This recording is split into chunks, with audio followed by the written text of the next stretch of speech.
জায়গাটা হচ্ছে কাকরাইল আর কি। হ্যাঁ, কাকরাইলের একটা কমপ্লেন নিয়ে আমি কিছুদিন আগে লাইভ করেছিলাম, আপনারা জানেন কিনা। এই কাকরাইলের প্রিমিয়ার ব্যাংকের সামনে একটি ম্যানহোল, এই ম্যানহোলের ঘাটতি নাই, এটা অনেক দিন হয়ে গেছে।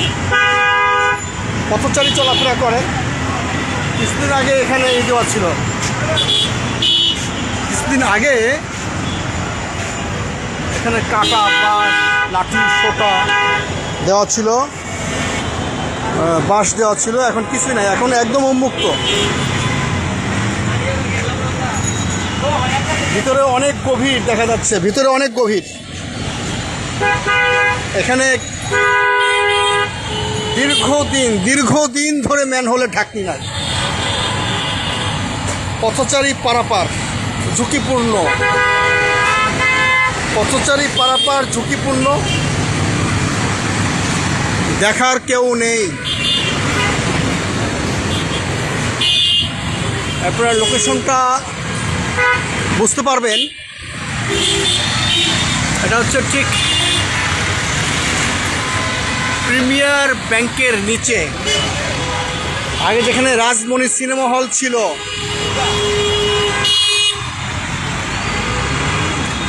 এটা একটা মানে ভয়ঙ্কর ঝুঁকিপূর্ণ ম্যানহোল। ঠিক বলেছি ভাই? এই ভয়ঙ্কর ঝুঁকিপূর্ণ ম্যানহোল 1 মাসের উপরে, 2 মাসের উপরে ঢাকি নাই। আমরা বারবার এটা রিপোর্ট করেছি সোশ্যাল সামাজিক যোগাযোগ মাধ্যমে, কিন্তু কাজ হচ্ছে না। মানে এখন তো কেউ দেখার নাই। এটা তো মানুষ পড়ে গেলে একদম বঙ্গোপসাগর যাবে। বঙ্গোপসাগর মানে ন্যূনতম বুড়িগঙ্গা সেতু তো যাবে, বুড়িগঙ্গা সেতু ডাইরেক্ট বঙ্গোপসাগরে নিয়ে যাবে গা স্রোতে। কিন্তু এর থেকে উপায় কি? বের হওয়ার উপায় কি? বের হওয়ার উপায় হলো জনগণের কাজ করতে হবে, সরকারের কাজ করতে হবে। সরকারের কাজ করবে, সরকার কাজ করবে। সরকারের কোন বিভাগ কাজ করবে মুরব্বী? তাহলে ডক্টর এটার কাজ করবে রুটস অ্যান্ড হেয়ার কাজ। রোডস হয় না, সিটি কর্পোরেশন। সিটি কর্পোরেশন তো করবে না, সিটি কর্পোরেশন তো ঘুমায় আছে। এই হলো অবস্থা। দেখেন এই ম্যানহোল আমাদের জন্য। তাপসের আমলে তাপস নিজে এটা চুরি করে নিয়ে গেছে। ও, তাপস নিয়ে গেছে ঢাকনি, নিজে নিয়ে চলে গেছে। আচ্ছা। কেউ একজন বলছেন উৎসুক জনতা এটা সাবেক মেয়র নিয়ে গেছেন, মানে তার কর্মকাণ্ডের ভিত্তিতে আর কি। এটা উদাহরণ, তার মাল সে নিয়ে গেছে, তার উদাহরণ হিসেবে উনি এটা ব্যবহার করছে। তার মাল সে নিজে নিয়ে গেছে, তার মাল সে নিজে নিয়ে গেছে। কিন্তু এটা কিন্তু বিরাট ঝুঁকিপূর্ণ। দেখেন অনেক গর্ত। হ্যাঁ, তো এটা মেরামত করা দরকার। এটা হচ্ছে বড় কথা। আমি গ্রিন পার্টির চেয়ারম্যান রাজু আহমেদ খান, হ্যাঁ। রাস্তায় একটা পার্টি আছে না, গ্রিন পার্টি, আচ্ছা। ওই গ্রিন পার্টির চেয়ারম্যান। মানে আসলে আমাদের যখন আমরা রাস্তায় থাকি তখন আমাদের কাগজের পত্রিকা চেনে না, আমাদের সোশ্যাল মিডিয়া চেনে। ঠিক আছে, তো ভালো থাকেন, দোয়া করবেন। এবং যেন অবশ্যই এটা এই মানে ম্যানহোলের ঢাকনি যেন লাগানো হয় দ্রুততম সময়। শত জায়গায় পড়ে আছে, তো সেটা তো একটা উদাহরণ, এটা একটা উদাহরণ। এটা তো আপনি ঢাকা শহরে বহুত একটা পড়ে আছে, সেটাকে তো দেখতে হবে। ওকে, ধন্যবাদ আপনাকে। এই ম্যানহোলের ঢাকনি যেন লাগানো হয়, কারণ আপনারা জানেন যে এর উপরেই একটি ব্যাংক রয়েছে। ব্যাংকের অনেক গ্রাহক টাকাসহ গর্তে পড়ে যেতে পারে। আমি একটু আগে গিয়েছিলাম কায়েতপাড়া ব্রিজের জন্য। ওখানে ডেমনস্ট্রেশন ছিল, গণস্বাক্ষর ছিল, এবং সেখানকার মানুষজন স্বতঃস্ফূর্তভাবে বলেছে যে 15 থেকে 17 বছর ধরে এখানে ব্রিজ হয় না, পিলারগুলো শুধু আছে, পিলার আছে, ব্রিজ নাই। এটা হচ্ছে কায়েতপাড়া, আর এটা হচ্ছে কাকরাইল। আমি এখন কাকরাইল আমার কর্মস্থলে যাচ্ছি পল্টনে। যাওয়ার পথে দেখলাম সেই ম্যানহোলের ঢাকনিটা এখনও ওইভাবেই আছে। ঢাকনি নাই আর কি, ম্যানহোলের মুখটা ওইভাবেই আছে, যেখানে যে কোনো সময় পথচারী পড়ে যেতে পারে। পড়ে একজন বলছে বুড়িগঙ্গা না, একজন বলছে বঙ্গোপসাগরে চলে যেতে পারে। তো এই হলো অবস্থা। এই রাস্তাটা হচ্ছে আপনার আঞ্জুমান জেয়া টাওয়ার। আপনারা আঞ্জুমান মফিদুল ইসলামের নাম শুনেছেন নিশ্চয়। এই আঞ্জুমান মফিদুল ইসলামের বিল্ডিং। আপনাদেরকে অনিয়মের অনেক কিছুই উদাহরণ দেখাতে পারি। যেহেতু আমি এখন রাজপথে, এখানে একজন শুয়ে আছে, তার পেটে খাবার নাই, সে তো মাদকাসক্ত, এই কথা ঠিক, কিন্তু রাষ্ট্র তো তার দায়িত্ব নিতে হবে। আঞ্জুমান মফিদুল ইসলাম শুধু লাশ পড়ার পরে আঞ্জুমান মফিদুল ইসলাম মারা গেলে শুধু লাশ দাফন করবে, কিন্তু ওইখানে যে একজন জীবন্ত লাশ পড়ে আছে, ওই যে তার পেটে ভাত নাই, তার সঙ্গে উপরে কোনো হাত নাই, তার কোনো মাদকাসক্ত, এটা ঠিক, কিন্তু তার দেখার কেউ নাই। মরলে বের ইসলাম আসলে আঞ্জুমান মফিদুল ইসলাম আমি আছি। সামনে আমি একটু দেখলাম যে ইসের পাশে ওখানে এক যে লেখা আছে বিশুদ্ধ পানি খাওয়ানো হবে। আপনি একটু পরে আমি যাব, দেখবেন সেখানে কোনো পানির কলটল কিছুই নেই। এই হচ্ছে দেশের অবস্থা। আমি গ্রিন পার্টির চেয়ারম্যান, বাংলাদেশে গ্রিন করতে চাই। হ্যাঁ, সেই গ্রিন করতে হলে আমাদেরকে মাঠে থাকতে হবে, নাকি? অবশ্যই ঘরের মধ্যে বসে তো হবে না।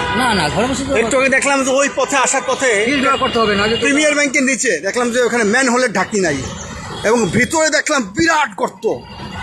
মানে ওখানে যদি কেউ পড়ে যে কোনো মুহূর্তে দুর্ঘটনা ঘটতে পারে, তার গোষ্ঠী শুদ্ধ মারা যাবে। ঠিক আছে, ভালো থাকেন। হ্যাঁ, সেই পথে চলছি যে পথে ঝুঁকি আছে, ম্যানহোলের ঢাকনি নাই, যে পথে প্রবঞ্চনা আছে না বাটপাড়ি আছে। বাটপাড়িটা কে করেছে দেখেন, বিশুদ্ধ খাবার পানি, এটা আমি এর আগেও বলেছিলাম, বিশুদ্ধ খাবার পানি, পিওর ড্রিঙ্কিং ওয়াটার। এখানে কোনো কল নাই, হাত মুখ ধোয়া অথবা পানির বোতল পাত্র ধোয়া নিষেধ। হাত মুখ দেবেন না, খবরদার, পানির বোতলও দেবেন না।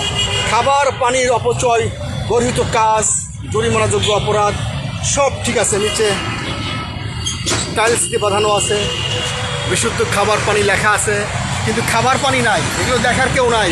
এটা হচ্ছে শ্রম আপিল ট্রাইব্যুনাল এর নতুন কার্যালয়। উদ্বোধন করেছিলেন জনাব আনিসুল হক এবং মজিবুল হক চিল্লু। এই যে এই মাইলস্টোন, এই যে এদের যে ভিত্তিপ্রস্তর, এটার ভিতরে কালি শেষ লেখা বোঝা যাচ্ছে না। এই শ্রম আপিল ট্রাইব্যুনালের পাশেই খাবার পানির ভুয়া তথ্য দেওয়া হয়েছে। খাবার পানির কোনো বোতল নাই। পরন্ত বেলায় আমাকে অনেক উস্কো লাগছে, কিছু করার নাই, তবুও যেতে হয়, তবু যাই। এখানে একটা জাতীয় পেনশন কর্তৃপক্ষ, অর্থ বিভাগ, অর্থ মন্ত্রণালয়। আমি এখন ওই কী বলে আমাদের কাকরাইল ব্রাঞ্চের সঙ্গে আছি, ইয়াকুবের সঙ্গে আছি। ইয়াকুব আমাদের কাকরাইল ব্রাঞ্চের দায়িত্বে আছে, গ্রিন পার্টি। যেটা অবশ্য বাদাম গাছে, আপনার ছোটো করে দেখবেন না, যত বাদাম বিক্রি, তারপরে মুড়ি বিক্রি, জুতাকালি, তারপরে রিক্সা চালক, আমার গ্রিন পার্টির সদস্য, নেতাকর্মী, আপনারা ছোটো মনে করবেন না। আপনারা পরন্ত বেলায় আমাকে দেখছেন, আমি ছেড়ে দেওয়া বান্দা না। আমি 2017 সালে চাকরি ছেড়ে দিয়েছি, অনেকগুলো কারণ আছে। তারপরে এই 2017 সাল থেকে 2024 সাল পর্যন্ত আমাকে ছাপার অযোগ্য, এমন কিছু কথা আছে যেটা ছাপার অযোগ্য, সেভাবে আমাকে চলতে হচ্ছে। তারপরেও সৃষ্টিকর্তার পরম করুণা যে আমি এখনও না খেয়ে মরি নাই। আপনারা আমার লাইভ দেখছেন। আমি রাজপথে চলতে পছন্দ করি, ফুটপাতে হাঁটতে ভালোবাসি এবং সাধারণ মানুষের সঙ্গে কথা বলতে ভালোবাসি। যার কারণে ঢাকা শহরে আমার অলিতে গলিতে যত ক্ষুদ্র ব্যবসায়ী আছে, যত চশমার দোকান, যত ফলের দোকান, এরা আমার গ্রিন পার্টি করে। এমনকি বাঁশ ব্যবসায়ী, এমনকি গাছ ব্যবসায়ী, ফার্নিচার ব্যবসায়ী, এরা আমার গ্রিন পার্টি করে। ব্যাগ ব্যবসায়ী ব্যাগ বিক্রি করে। আমি এতে কিছু মনে করি না, কারণ হচ্ছে যে গ্রিন পার্টি সাধারণ মানুষের পার্টি। আমি একজন সাধারণ মানুষ। আমি 1 লাখের উপরে বেতন পেতাম ব্যাংকে, 17 সালে। এই 7 বছর আমি ফুটপাতের রাজা, গরিবের রাজা। তো যাই হোক, ভালোই লাগছে। তো আপনাদের সঙ্গে এটুকু শেয়ার করলাম যে রাস্তার মধ্যে ম্যানহোল আছে, ম্যানহোলের ঢাকনি নাই, সেটা যেমন অনাকাঙ্ক্ষিত। অনুরূপ পথচারী যখন গলা শুকিয়ে যাবে, পানি খাবে, সেখানে আঞ্জুমান মফিদুল ইসলামের পাশে পানি খাওয়ার প্রবঞ্চনা, মানে এটা পাশেই আর কি, যেখানে বলা হয়েছে যে এখানে আপনি বিশুদ্ধ পানি খেতে পারবেন, কিন্তু পানির কোনো আধার নাই। এগুলো কর্তৃপক্ষরা দেখবেন এবং ব্যবস্থা নেবেন। ভালো থাকবেন সবাই, ভালোর সঙ্গেই থাকবেন। আসসালামু আলাইকুম।